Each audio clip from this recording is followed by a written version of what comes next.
I had been warned about the glimmering reach long before it shimmered out of the dust haze in front of my caravan.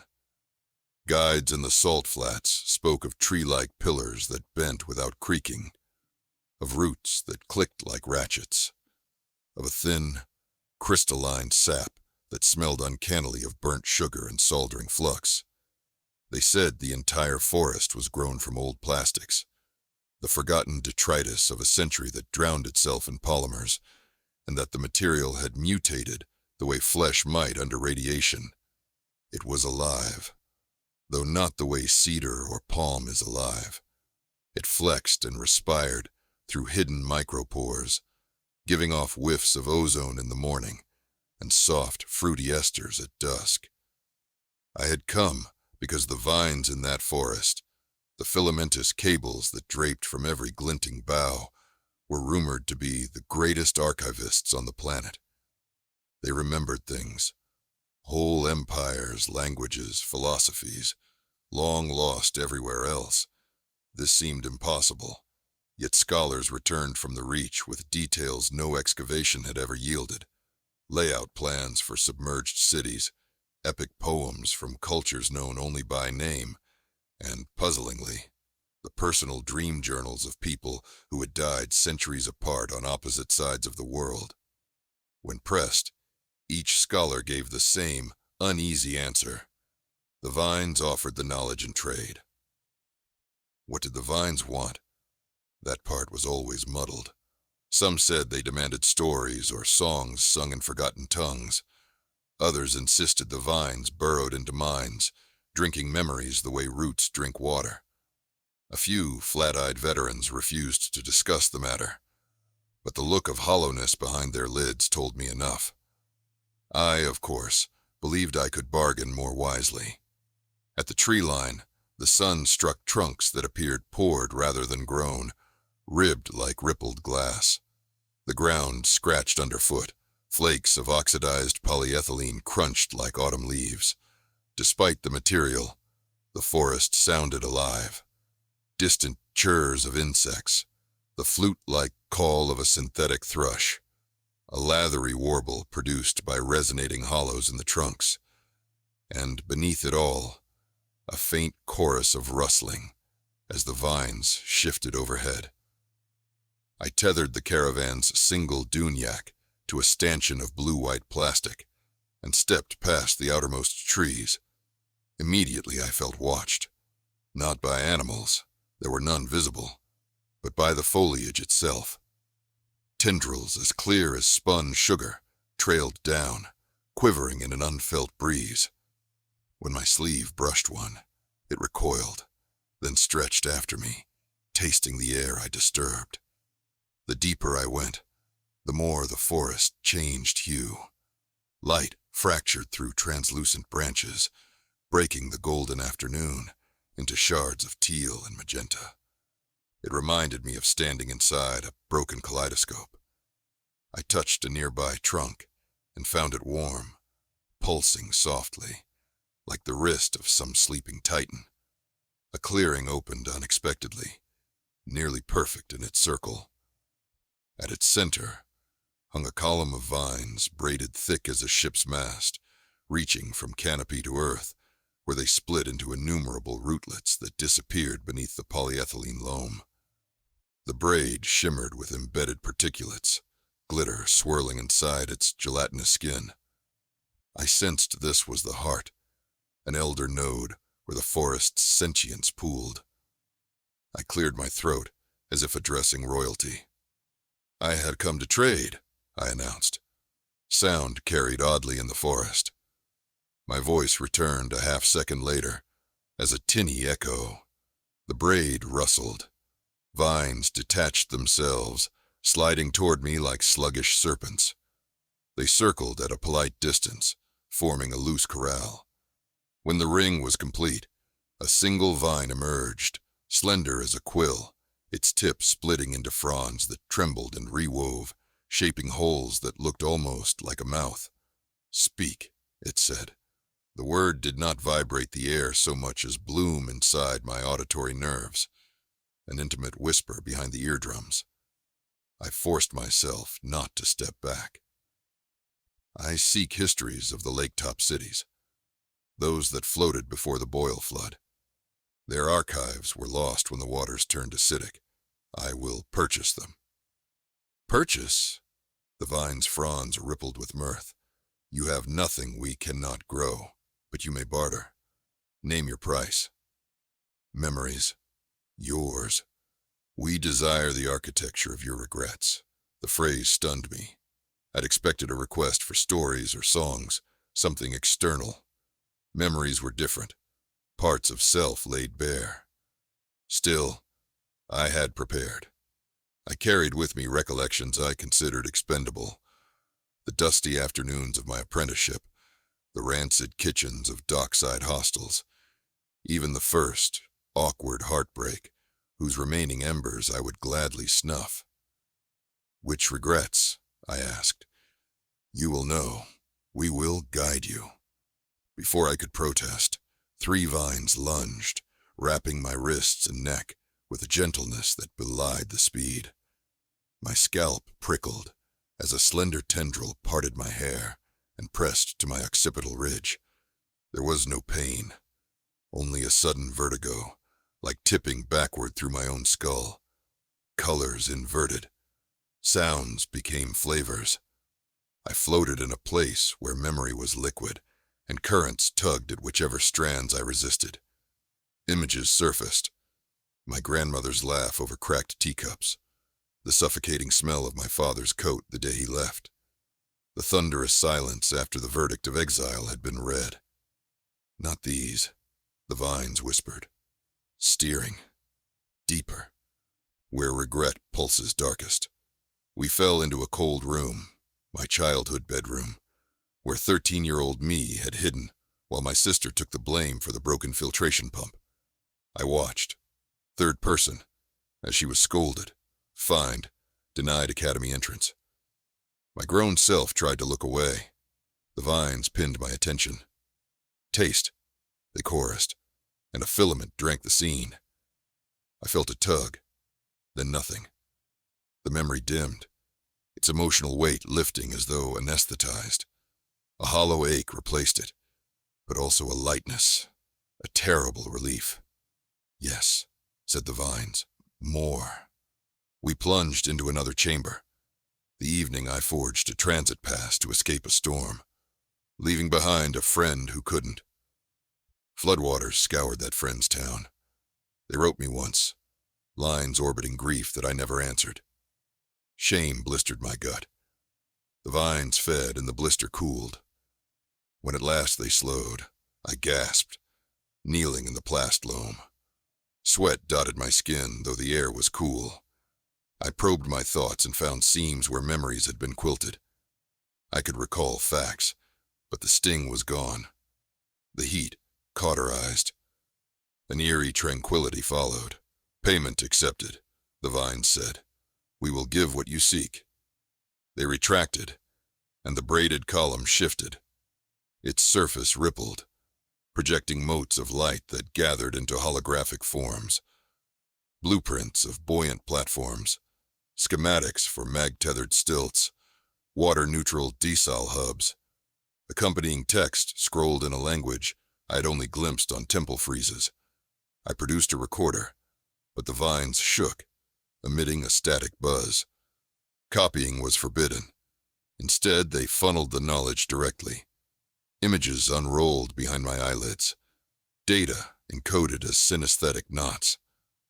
When they finished, I knew the engineering secrets of the lake-top cities as intimately as if I'd welded each joint myself. I bowed. Your generosity honors me.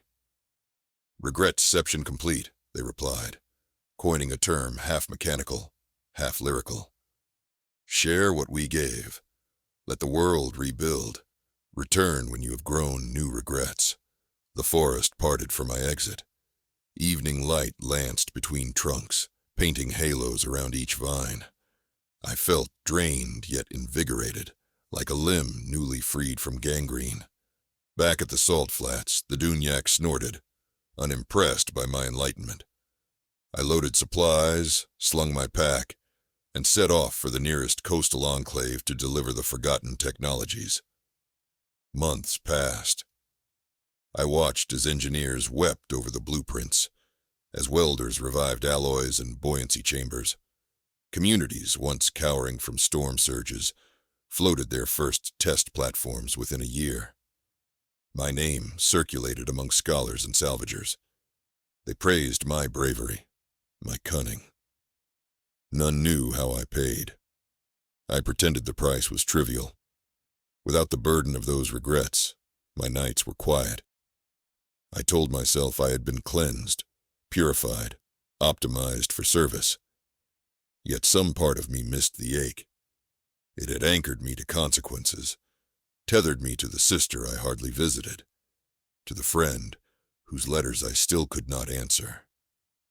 In removing the bitterness, the vines had distilled my remorse into flavorless fact. I remembered what I'd done, but it was as though someone else had done it. A year after my journey, while attending the launch of the first full-scale floating district, I felt a growing unease. Applause thundered, champagne sprayed, but I heard only the hush beneath, the careful emptiness inside my own head. That night, over the water's black mirror, I whispered apologies I couldn't feel. Something in me curled with longing, for the sting, for the weight, for proof I had a heart. That was when the forest called again. It began as a phantom aroma of burnt sugar drifting through salt air, impossible this far from the reach.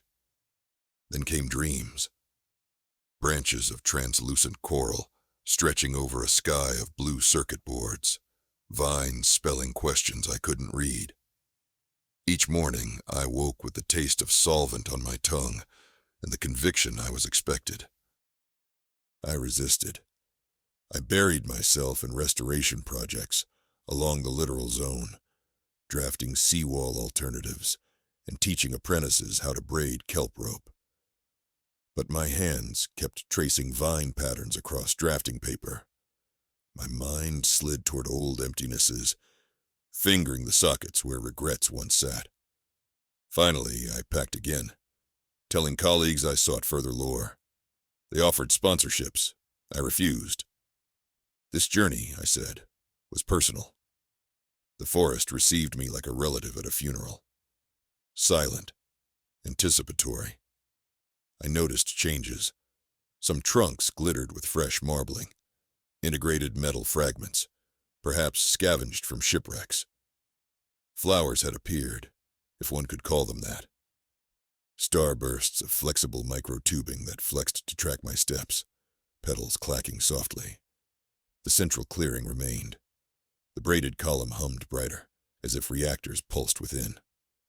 "Welcome back," it said, without preamble. "I came," I began, but tendrils had already encircled my limbs. "We feel the vacancy," they murmured. "You find it unpleasant." I swallowed. "I thought erasing those regrets would free me. Instead, I feel unmoored." "Regret is ballast. We took what you offered. You did not foresee the drift." "Can they be returned?" The question escaped before pride could stop it. Silence, deeper than the spaces between stars. The braid tightened. Memories once consumed cannot be replanted in identical soil, they said at last. But echoes remain. You may receive them, distilled, altered. The original pain has been metabolized, but essence lingers in our vaults. "I'll take them," I whispered, "whatever fraction you can spare." Such transfer also requires payment. I eyed the vines warily. "What do you lack that I possess?" "Hope," they answered. The word surprised me with its chill. Hope is foreign to us. We are accumulation without anticipation. Give us your strongest hope, and we will return shadows of your regrets. My mouth went dry. Hope was the engine that had driven every expedition, every blueprint, every rallying speech. Without it, I might function, but why would I? And yet, To regain some measure of remorse felt indispensable. I sat cross-legged. The vines mirrored the posture, creating a cocoon. "Show us," they said. Instantly, I stood upon the deck of a future airship I had not yet built, a sprawling city in the sky that would ferry climate refugees to safety. I felt the fierce thrill of conjuring possibility from ruin. That flame, the vines indicated. Offer it. Tears sprang hot. "If I surrender that, what becomes of me?" "You will still remember the plan," they said. "You will execute tasks, but the fuel of certainty, of belief in eventual triumph, will be ours to study." I shuddered, considering a life of motion without conviction, a body walking through plans like a puppet. But I thought of my sister's face, of my friends' letters. Feeling nothing for them had been worse than guilt. I needed the sorrow, the proof of connection. Perhaps, I reasoned, others could carry the hope forward once I laid groundwork. "I agree," I said. My voice cracked like thin ice. The transfer was brisk. A filament pierced the midpoint of my sternum. Warmth drained out, as though my heart exhaled embers. Simultaneously, cold shards tumbled inward, remnants of regrets, edges dulled yet unmistakable. I cried out, not from pain, but from the awful nostalgia of shame restored. The braid glowed triumphant, absorbing my hope like nectar. When the vines withdrew, I collapsed onto hands and knees. Breath came ragged. The forest around me hummed with new energy. I sensed it experimenting with the hope I had surrendered, twisting it through probabilistic roots, probing the idea of better tomorrows.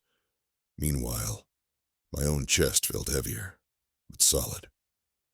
I remembered my sister's thwarted education and wept at last, truly, for what I'd cost her. I felt the loss of my friend as raw as the day the storm warnings broke. Regret flooded back, not the full infection, but enough to ground me, to make me human again. I lifted my head. "Thank you," I managed. "We are enriched," the vine said.